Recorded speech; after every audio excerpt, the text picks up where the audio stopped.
Hello everyone, and welcome back to my Mount and Blade with Fire and Sword Polish campaign walkthrough.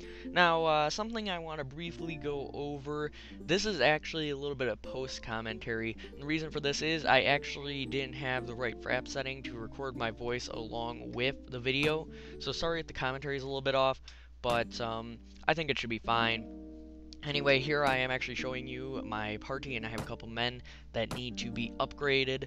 And something I should mention about this part is that it is filled with quite a bit of looting and fighting little small scout parties as well as deserters. And it's all in an attempt to raise my standing with the Polish. And that is basically where we stand. So here I'm just checking who the Polish are at war with and see who I have to focus on, and it turns out they are actually at war with the Muscovites and the Cossacks. So that is who I'm going to focus my main effort on, and I am now just choosing where to go. So I end up deciding to raid some small villages, which is typically a pretty nice idea for making money. And I'm just hoping that I won't get caught, because I don't really want to leave any of my troops behind to die. Otherwise, it could prove to be quite a problem.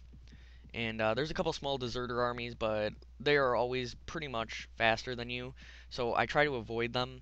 And there is sometimes a little bit of lag, but not too often.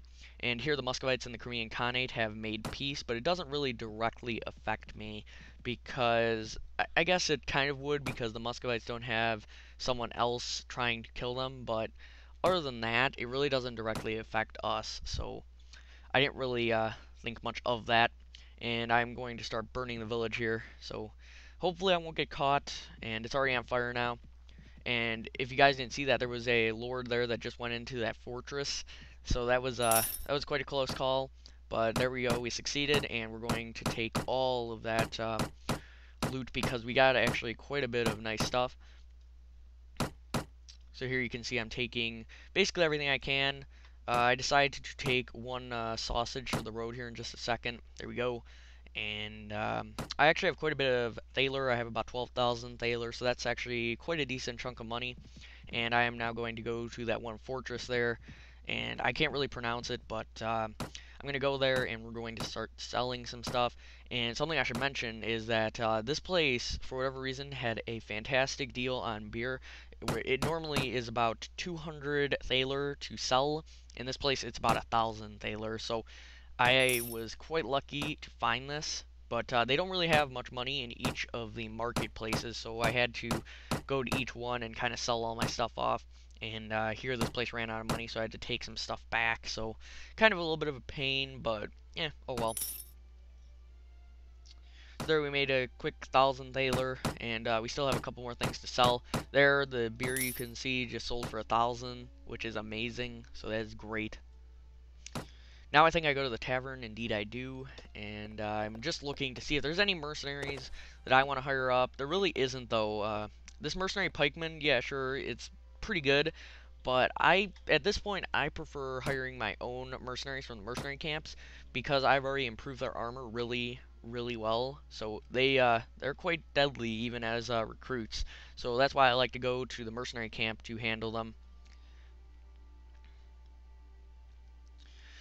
But as always, there's just a couple of smaller parties lurking around, such as scouts and deserter parties and such, so it's kind of a bit of a hassle, but they just run away from me now.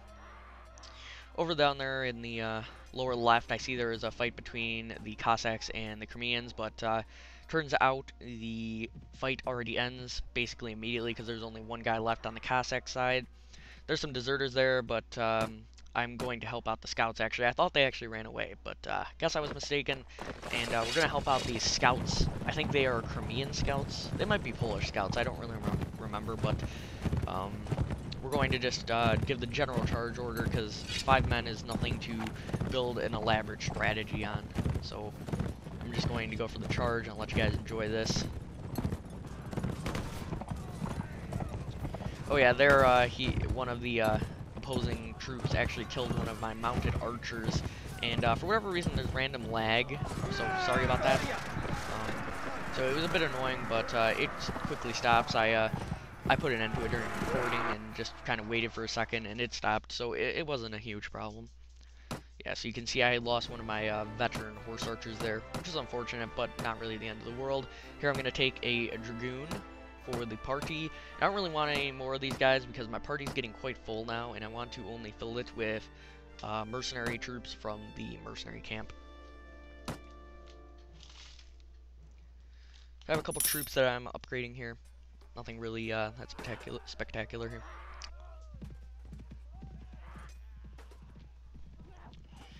Alright, so it's now that I decided to head out to the mercenary camp. And the mercenaries now cost quite a bit of money now that I've upgraded them so heavily, and you'll see that in a second. I'm going to hire up here some marksmen to start off. And it actually is costing me 3,700 thaler just for 5 of them, so quite pricey.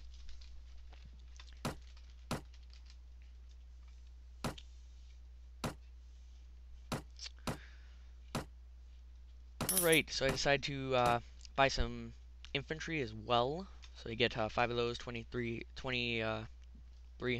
thaler, so that's also pretty pricey, not as pricey as the marksman though.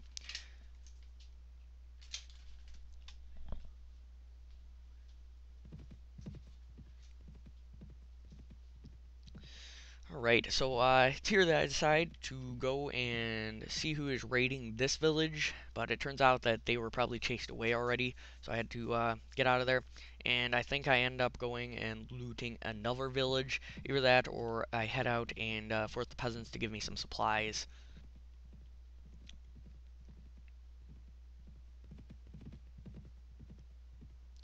Yeah, this is the place that I decide to raid next, and the beauty part about this is they are very separated by that river there, so pretty juicy target, and I am going to just completely destroy those guys. And I wasn't too worried about this place because it's pretty separated from any of the Cossack lords, so I wasn't worried about it. And here I'm going to get a nice chunk of money from all of this salt and linen, so it's quite a nice loot.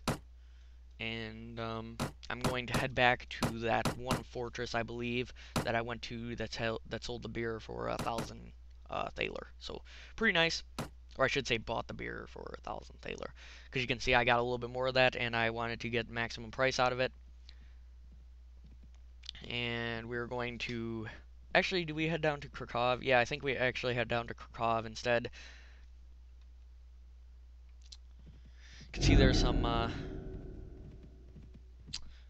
alright, you can see that there is actually some animals following me, and here I just actually lost that one quest that I was telling you guys about last part, where I ended up losing the king's horse, the gift for the king, the horse, the royal steed, but that, I was kind of worried about that, but, you know, till the end, nothing really happened to me, so I wasn't, like, overly worrying about it because nothing immediately happened.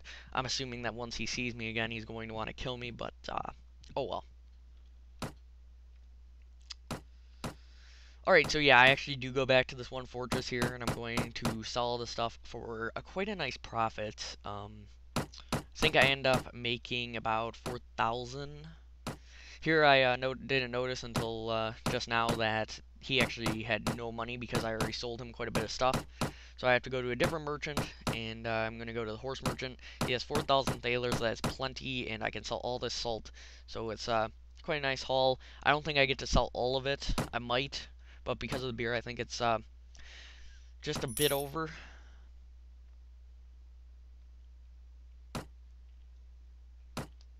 Yeah, it is a little bit over, but not extraordinarily over, so I just have him pay whatever he can, and it wasn't too big of a thing. Right, so what do I do now? I think what I end up doing is I'm going to start traveling around the Cossack lands, and yes, I am doing that now. I'm traveling around the Cossack lands looking for some fights for you guys because I figured it was kind of getting a little bit boring just watching me loot some villages. So I'm running around looking for some fights.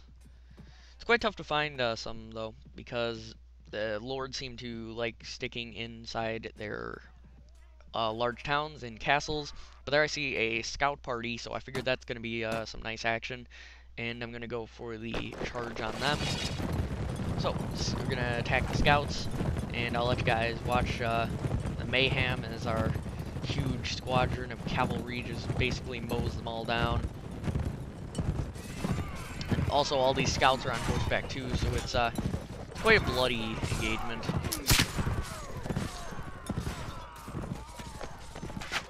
There I try to take the shot, but horribly miss, and I'm going to end up taking the shot there and killing him, so that's pretty nice.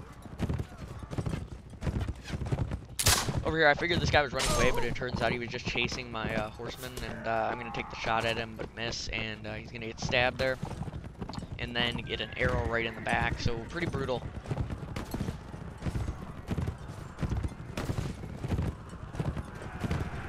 So it's at this last part that the enemy forces are being mobbed, and that is the end of the fight there.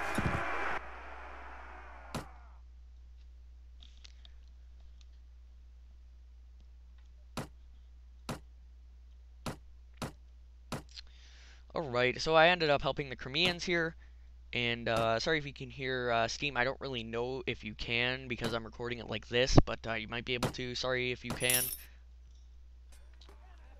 Right, so I actually got a $500 item from that, so that wasn't a complete waste of time.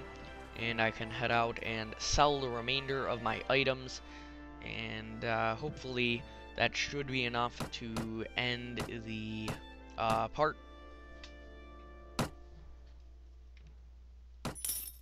And also, I also got another beer, so I was able to sell that for a nice profit.